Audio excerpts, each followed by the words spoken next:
Over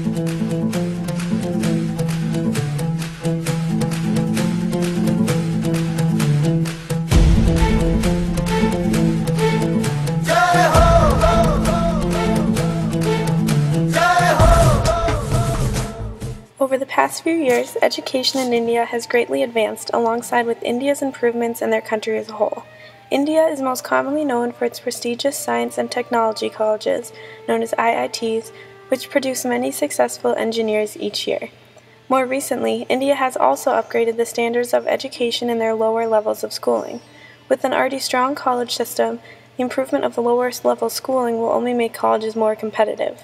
If India's schools for primary through higher secondary get up to par, then students will have a better foundation of education. Overall, India's IIT colleges and their production of great engineers have done wonders for their economy. Their reputation for having very skilled engineers has gained the attention of new companies, ultimately one of the main reasons that they have become a main source for manufacturing. They have the basis for a good college education for scientists and engineers. Now they just need to market it and put their graduates' knowledge to work. India is off to a solid start with their recent improvements of education and technology. Now all they need to do is focus on their strengths and thrive. India is a country filled with culture and religion. There are 15 official languages, with Hindi being the most popular. Their main religion is Hinduism, which is approximately 81% of the total population. Religion is oftentimes the main source of conflict between ethnic groups, and sometimes sparks violence between communities. India is thriving with a younger population who is eager to learn and grow in the economy, with the average age of people being 26 years old.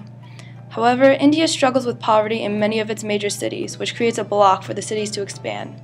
25% of the population is under the poverty line, with many of the people living in the slums. The slums are filled with hardworking people with a very low quality of life, in which cities are beginning to find alternate housing for, so that they can take over their land to further develop them. Although India's population is increasing, many of these people will not have access to basic facilities such as drinking water and sanitation, which is the reason why the risk of infectious disease is so high in India. The slums have nearly doubled in the past 2 decades, with 1 in every person living in a slum. However, the United Nations has lifted 59.7 million people out of the slums since 2000. But the increased urbanization has increased the growth of people living in them. But still, the slums provide companies with lower costs of production, which is why many companies are deciding to outsource to India.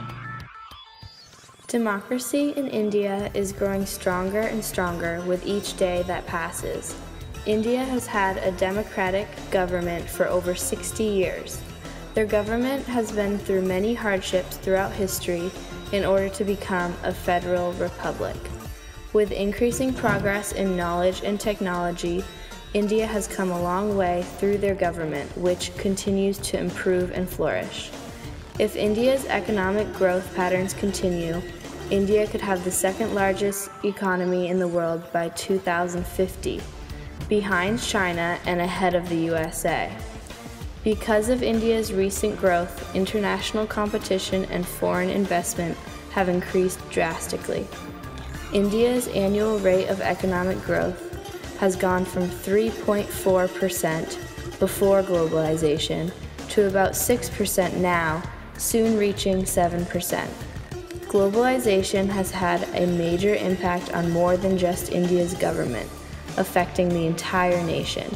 India's government is an emerging power, making them a successful country to do business with. India currently holds the world's second largest population, containing 1.2 billion people.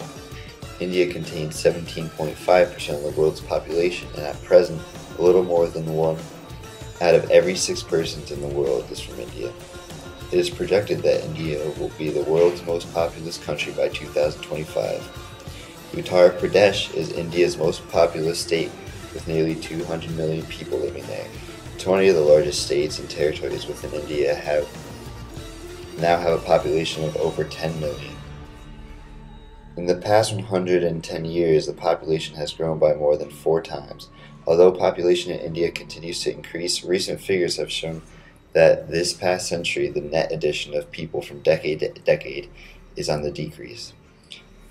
Outsourcing to India is a growing business technique. The success or failure of outsourcing to any other nation depends on the several key factors, and one of these factors is the population of the working force. India's success in outsourcing has a lot to do with how it's the second most populous country in the world.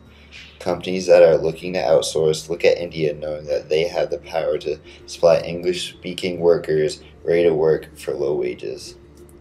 Companies like Cisco and GE rely on training and development to help these individuals acquire necessary skills. Most big businesses choose to invest time, money, and effort into training these recruits into qualified workers. Some large companies will build learning centers for these recruits that employ hundreds of people in their training staff.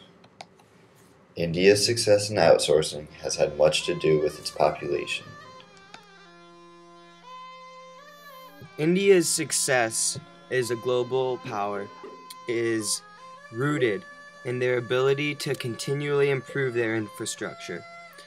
Their infrastructure is the key to reaching their max potential in the global economy. Right now, infrastructure is one of the weaker aspects of India. The government needs to continue to support it with their policies and their money. Improvement in both types of infrastructure are key. Hard infrastructure is transportation in their system, roadways, railways, airways. That needs to be improved, for it is the route to succeeding in soft infrastructure. Roadways and railways help connect the country within itself. It spreads globalization, and it allows to improve the physical living conditions around the country. Now, soft infrastructure is key because that is their success in the global economy. Being able to manage soft infrastructure means maintaining the ability to process high volumes of data. They must maintain steady power source, for it is necessary when communicating with international business. Spreading work will also be a result of improving the soft infrastructure, for more regions around the country will now be open to globalization. This will increase the economic growth of India itself, and it'll really make India more desirable for multinational investment.